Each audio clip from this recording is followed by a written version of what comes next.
जय रामगिरी बापूनी जय निरात साहेबनी जय सदगुरु हीराराम बापानी जय पधारेल हरिगुरु संतनी जय।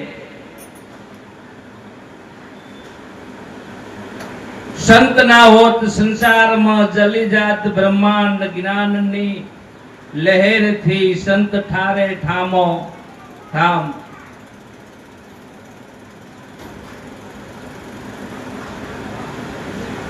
जीवन विश्रांति लेवानुं ठेकाणुं होय तो एक सद्गुरुनुं संतनुं सानिध्य छे। बोलवी अने भजन नथी कहेवातुं। अब एक मगाई एना वाणी कहेवाय छे। भजन तो तमे मनवृत्ति ना थीर करीने बैठा ने भजन छे। जे आपणी मनवृत्ति ना थीर करी अने कलाक बे कलाक आपणे बेहीनी भजन छे। अने आपणी मनवृत्ति थीर क्यारे थाय के आवा महापुरुषोना तपोबळथी।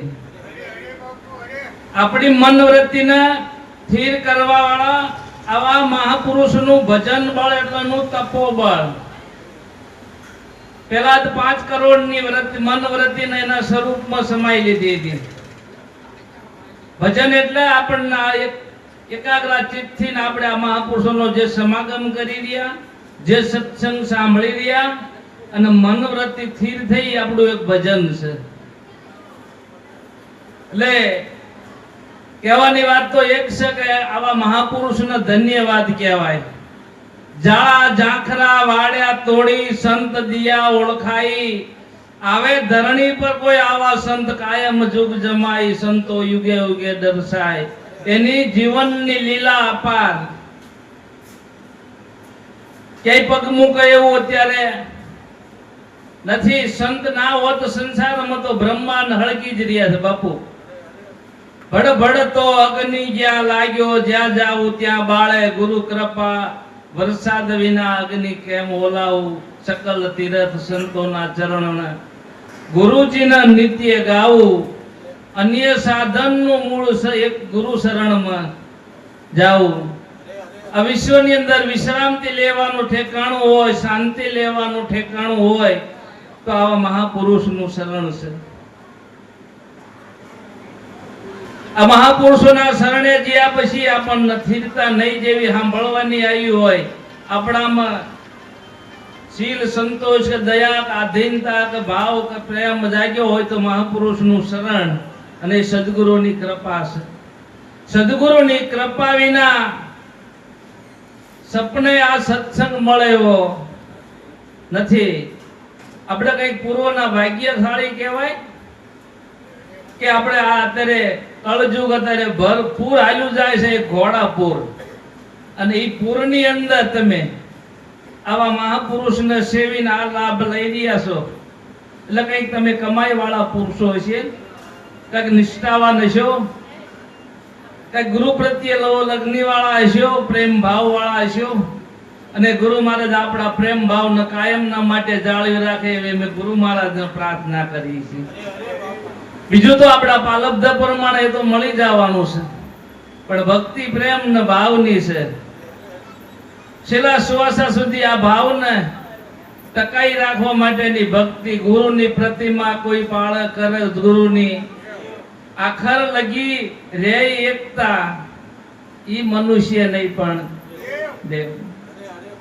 આખર લગી એકતા રહે એટલે છેલ્લા શ્વાસા સુધી આના આ ભાવને ગુરુ સ્વરૂપની અંદર सत्य नामनी अंदर नाम क्यों गुरु क्यों के ईश्वर क्यों परमात्मा क्यों नाम जुदा वस्तु एक नहीं। नाम हमणा साखी बोला नाम बोला जे ठाम में सर्वे ठाम नाम ने माय कीधुं। सद्गुरुए जे नाम आपणने आपणा घटमां परखायुं, सद्गुरुए जे नाम आपणा श्वासामनी अंदर परखायुं ए नाम अने गुरु बे नथी। नाम ने गुरु एक से આપણને આપણા સદગુરુએ ગુરુનું સ્વરૂપ ઓળખાયું, જે નામ છે એ ગુરુનું સ્વરૂપ છે। ઉગારામનું નિત્ય સ્વરૂપ કહેતા હોય તો સત્ય નામ છે. ભોજારામનું નિત્ય સ્વરૂપ કરવું કાયમના માટે રહેવા વાળું ને નિત્ય હોય તો એ નામ છે. ભોજા બાપાનું નિત્ય સ્વરૂપ એ નામ છે. અને એ નામ નકર આપણને ના કહી દે ગુરુ હું તારો ગુરુ મને ઓળખી લે એવું ના કહી દે. આપણે ગુરુના શરણે ગયા એટલે આપણામાં આંગળી ચિંતી. નિરાત બાપુ ફોટાની અંદર આમ આંગળી કરી દે એ ગોવિંદ બાપુનો ઉપદેશ કરતા કહે છે. ગોવિંદરામ બાપાને ઉપદેશ કરતા કહે છે તું તારામાં જોઈ લે. તારા ઘટની અંદર જે બોલી રહ્યો અખિલ બ્રહ્માંડનો નાથ તારા ઘટમાં બિરાજે અને એની પારખ આપણને સદગુરુ કરાય. એટલે ગુરુનું સ્વરૂપ એટલે નામ છે. નામ નિર્ગુણ બ્રહ્મ છે અને નિર્ગુણ બ્રહ્મનું સ્વરૂપ સગુણ સ્વરૂપ એ સદગુરુ છે. સોનું દાગીનો કોઈ દી બે હોય નહીં. પાણી અને મોજું કોઈ દી બે ના હોય. હવે જ્યાં આપણા બે થઈ ગયું છે એને એક કરવા માટે આપણા મહાપુરુષનું શરણ લઈ આ તમારો કિંમતી સમય જે ફાળવી રહ્યા છો એ આપણી મનવ્રતિને નિષ્ઠા કરવા માટે આ ગુરુ સ્વરૂપની અંદર જે નામને નક્કી કરવા માટે આપણો જોડો બાંધવા માટે આપણા પ્રેમ ભાવમાં વધારો કરવા માટે આપણે અત્યારે આ સમય બગાડીને આવા મહાપુરુષનો લાભ લઈ રહ્યા છીએ. અને અમૂલ્ય વસ્તુ હોય તો આ રહી છે વિશ્વની અંદર. અમૂલ્યમાં અમૂલ્ય અને કિંમતીમાં કિંમતી સમય જો હોય ને તો આ તારે જે તમે જાણીને માણી રહ્યા છે. સંતનો સમાગમ નિષદિન કરીએ સાંભળીએ શુદ્ધ બોલી સજ્જનના સંગમાં જો આવો ને તો પ્રગટ પ્રેમની હૃદયમાં વસ્તુ અણમોલી આપણને સદગુરુએ પરખાઈ છે. પણ એના પ્રેમને ભાવને વધારો કરવા માટે આપણા પ્રેમ ભાવને વધારો કરવા માટે કાયમ આવા મહાપુરુષનું સમાગમ કરવાની જરૂર છે. કાયમ સંતોના નજીક રહેવાની જરૂર છે. આપણા ખીચામાં આ ફોન છે એમાં બેલેન્સ હોય ને ચાર્જિંગ હોય પણ કવરેજ ના હોય તો ફોન ની અંદર બેલેન્સ હોય ને ચાર્જિંગ હોય પણ કવરેજ ના હોય તો બાપા ના પકડાય. એમ આપણા માટે કવરેજ જોતા હોય તો આ મહાપુરુષ હરિગુરુ સંત એ કવરેજ છે. સંતોની નજીક સંતોના સમાગમથી આપણી મન બુદ્ધિનો સરળતા આવે છે. આપણા ભજનમાં વધારો થાય છે. આપણા ભાવમાં વધારો થાય છે. ઘણા કહેતા હોય ગુરુ કર્યા પછી અહીંયા કઈ ધક્કા ખાવાના હોય મારા ભાઈ 12 મહિને 100 મહિને કઈ રોજ ઉઠીને જવાનું હોય. ગુરુ કર્યા પછી આપણને આપી દીધી વસ્તુ પછી અહીંયા દોડવાનું ના હોય. અરે મારા વાલા આ મહાપુરુષોએ સત્સંગ ઉપર કેટલો ભાર મૂક્યો. સતાર બાપાની વાત કરો. અરે આપણે લાભેશ્વર નાથ કાલ હવારે આપણે જાણીને માણ્યા એ મહાપુરુષનો જીવનની અંદર જો એક બાજુ લાખ રૂપિયાનો તમને લાભ થતો હોય ને એક બાજુ સત્સંગ હોય આવા મહાપુરુષનો તો લાખ રૂપિયા જતા કરજો ને સત્સંગ કરી લેજો. એ લાખ રૂપિયા લેવા જાતા કમાવા જાતા રસ્તામાં આપણું શરીર છૂટી ગયું હોય અને બીજી અવની બીજી હોય તો આ લાભ મળે એવો ખરો. એ લાખ રૂપિયાનું નુકસાન તમને સદગુરુ ગમે એ આપી રહી છે પણ મહાપુરુષોનો સમાગમ કરી લેજો. સમાગમ ઉપર મહાપુરુષોએ કેટલો ભાર મેલ્યો છે. અને સમાગમથી જ આપણે આ મનવ્રતિ સ્થિર થતી હોય ને તો આ સંતોના શબ્દથી સત્સંગ વિના મન સમજે નહીં. ભલે સુરતા નિગમ ઉપર જાય. અરે વેદ ના પુરાણો શાસ્ત્રો તો આખું જગત વાંચી રહ્યું છે મારા બાપ. પણ પ્રગટ મહાપુરુષ ના મળતા સુધી આપણી મનવ્રતિનો ધડો બંધાયો. નટવર પ્રગટ મળે તો સુખ થાય. અવિનાશી તો અખિલમાં બેઠો કહેવાથી કોનું દુઃખ જાય. પ્રગટ આપણને જે મહાપુરુષ મળ્યા આનો સંતોનો લવ સત્સંગ કહેવામાં આવે છે. આના શબ્દ કદાચ તમે વાંચી લો, ગીતામાં વાંચો, રામાયણમાં, ધર્મ ગ્રંથોમાં વાંચો અને મહાપુરુષોનો લવ સત્સંગ આપણને તરત એનો અસર કરે છે. આપણા મનવૃત્તિને આપણા ભાવમાં વધારો કરવા માટે સમાગમ છે. નિરાત બાપુએ મગ્ન કીધો મન ક્યારો સેજા સેજી બન્યો સારો. સંતોના સમાગમથી સંતોના સત્સંગથી આપણું મન પ્રફુલ્લિત બને, મન કોમળ બને, મન નિર્મળ બને, મન પરબળ બને. અને નિર્મળ ને પરબળ બને ને તાર જ આપણા બધા વાવણી કરે છે. ઉનાળામાં કોઈ વાવે છે? ઉગઈએ વાવે નહીં ઈંગારે બીજ બોતા ખરો માલ મૂરખ હાથે કરીને. આપણી હૃદય ભૂમિકાના નિર્બળ ને પરબળ મહાપુરુષોના શબ્દથી સત્સંગથી બને છે. આવા મહાપુરુષ રાત દિવસ આપણી પાછળ આ જીવનો ઉદ્ધાર કરવા માટે, આપણો ધડો બાંધવા માટે, આપણને એકમાં લાવવા માટે. હતા તો એક પણ આમાં બે બગડો થયો એટલે બાજી બગડી. હવે આવા સદગુરુ મળી જાય ને પાછો એકડો લઈ જાય અને એકડામાં લાવી જાય એટલે એક થઈ જાય મારા બાપ. અને એક થવા માટે, એક કરવા માટે એક ઈશ્વર, એક ગુરુ આ વિશ્વને ધારણ કરીને દેલું, એક પરમાત્મા આખા વિશ્વને ધારણ કરીને દેલું છે. આ બે થી આખું જગત બે માં છે. ગુરુ શિષ્ય એટલે બે કહેવાય, શબ્દ સુરતા એટલે બે કહેવાય, નુરત સુરત એટલે બે કહેવાય, અરે ઓહમ ને સોહમ એ બે કહેવાય છે. એ બે એક થાય એનું નામ કહેવાય મારા બાપ. અને એક ને કરાવવા માટે આપણે આવા મહાપુરુષનું શરણ લીધું છે. નહીં ઈંગલા નહીં પિંગલા અણી અગર નહીં જાયો ઓમ સો ઓમથી એ ન્યારો આપોઆપ દર્શાયો લાલન મેં તો જ્યોતમાં જ્યોત મિલાયો.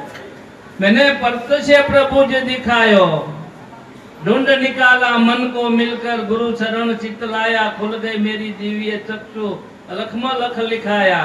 પરમાત્મા અલગ છે અને આપણી વૃત્તિ સુરતી ના સદગુરુ એની અંદર જોડી એટલે એમાં લખ લખાયા કહેવાય છે. અલખમાં લખ लिखाया. આપણે સુરતાના સત્ય નામની અંદર સદગુરુએ જોડે છે, આપણા મનના સત્ય નામની અંદર સદગુરુએ જોડે છે.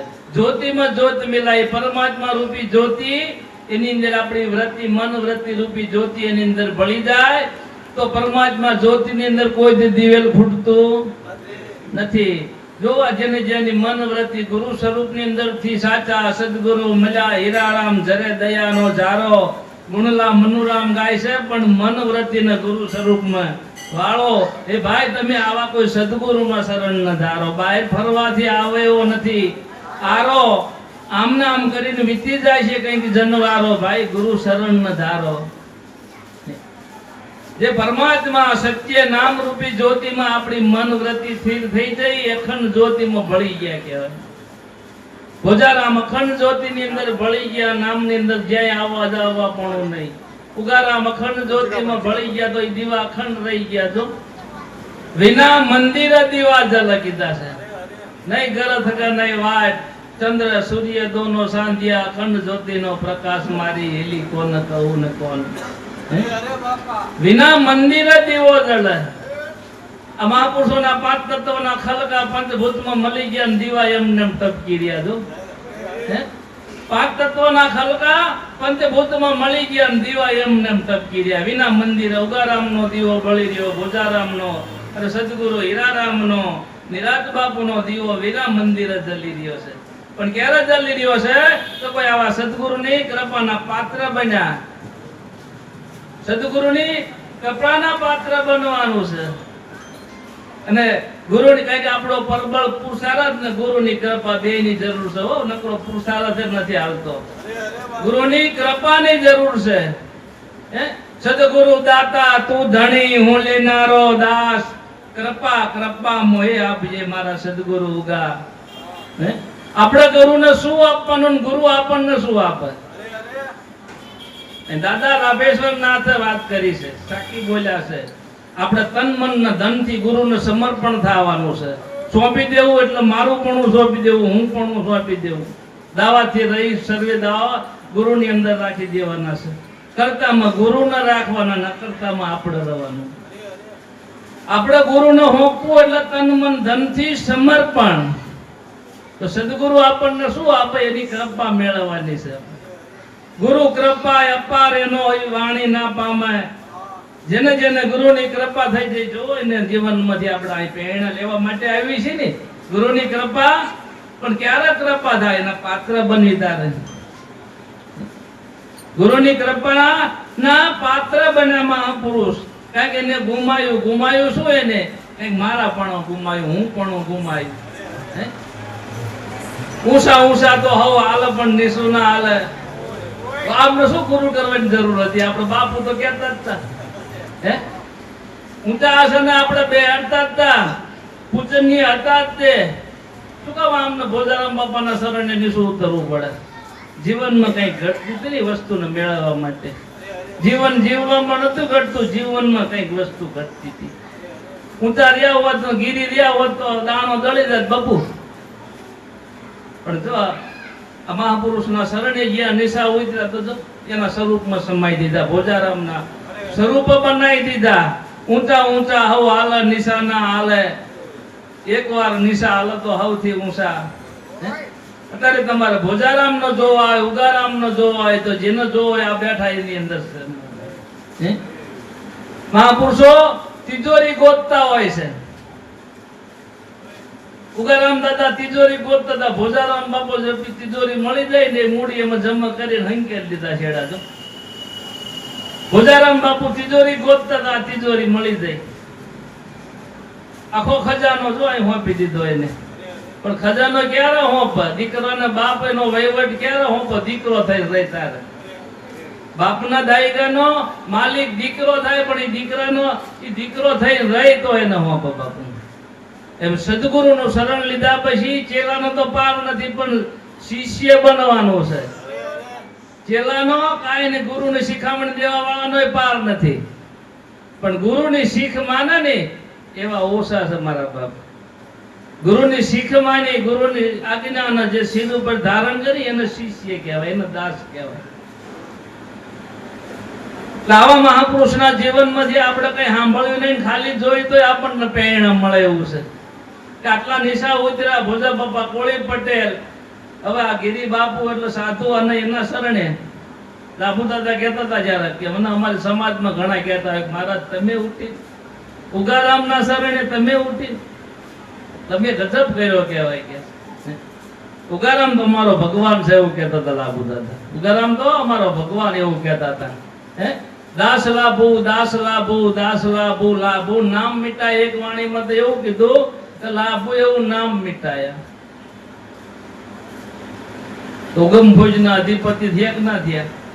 અને જોશી રહી ગયા હોત તો લાભુ શંકર જોશી રહી ગયા હોત, હરજીવન શંકર જોશી રહી ગયા હોત તો તમે હું એના તારે ગુણ ગાતા હોત મારા બાપ.